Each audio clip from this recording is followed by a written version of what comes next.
Sir, ano pong masasabi ninyo kay VP Sara Duterte? Yung ginamit niyang kataga, magiging bloodbath, yung baga, magiging madugo in action or ang mga ganap, no? Yung mga balita at mga revelasyon, no? At mga usapin kaugnay po sa kanyang impeachment, talagang palaban ng Vice Presidente. Anong masasabi mo doon, Chairman? Nasabi natin kay ma'am, laban lang ma'am. Kinorner kayo, kinorner ang inyong ama, kinorner ang inyong pamilya, kinorner ang inyong mga supporters. Mas marami kayong supporters kaysa sa supporters nila. Hindi naman nila kayang cornerin ang buong bansa kung hindi magre-rebelde at magkakagulo sa bansang ito. At yan ang mangyayari. Kaya sinasabi niyo ma'am na magkakaroon ng bloodbath. Kasi talagang dugo, pawis at luha ng mga Pilipino ay inaalay na para sa tunay na pagbabago ng bansang ito, para sa maibalik natin ang Pangulong Rodrigo Duterte dito. At kailangan talaga yan.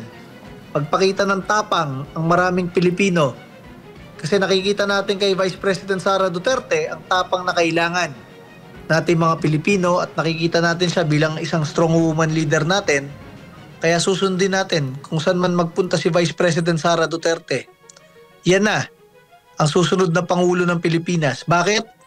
Dahil sa ginawa nilang pagkukorner at pagpapahirap sa kanya, sa kanyang ama, sa kanilang pamilya, at sa kanilang mga kaalyado, yan na, si Vice President Sara Duterte, ang pinaghuhugutan ng lakas ng milyong-milyong Pilipino at susunod na Pangulo na ng Pilipinas.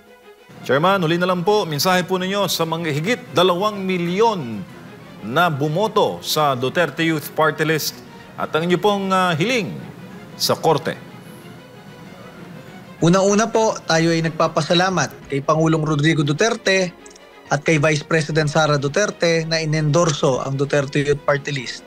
At syempre, sa lampas 2 milyong mga kababayan nating Pilipino na nagtitiwala sa Duterte Youth Party List bilang inyong kinatawan sa Kongreso, maraming salamat po. Alam ninyo, wala tayong pakialam sa mga pondo at proyekto.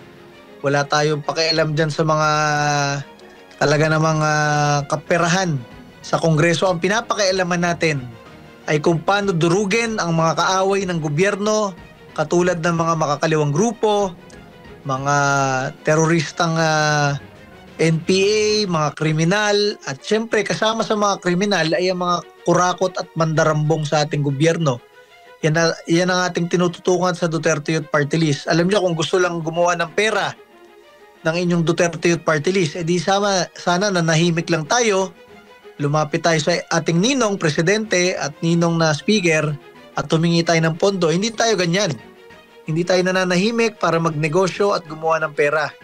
Tayo ay binoto ng taong bayan para magsalita, manindigan at lumaban para sa taong bayan. Kaya yan po ang ating ginagawa at sana po tulungan niyo po tayo, suportahan niyo tayo sa ating laban na ito.